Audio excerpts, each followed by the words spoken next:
আসসালামু আলাইকুম, সবাই কেমন আছেন? কারো যদি এই ব্যাড ফাইলগুলা ডিলিট না হয়, যেমন এরকম দেখায়, তাহলে সবাই প্রথমে চলে যাবেন এটা প্রপার্টিসে যাওয়ার পরে যাবেন সিকিউরিটি যাওয়ার পরে অ্যাডভান্সে যাওয়ার পরে দেখবেন পারমিশন এখানে ইনেবল করে দিবেন।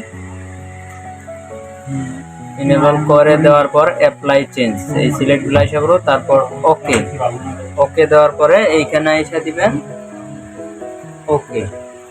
ওকে দেওয়ার পরে এখানে সুন্দর করে ক্লিক করে আবার এগেইন চলে যাবেন ডিলিট অপশন। এইটা সুন্দর করে ডিলিট হয়ে গিয়েছে, এটা আমাদের ব্যাড ফাইল ডিলিট হয়ে গিয়েছে। এরকম করে সহজেই আপনি আপনার ডেস্কটপ বা ল্যাপটপ থেকে ব্যাড ফাইলগুলো সরিয়ে নিতে পারবেন।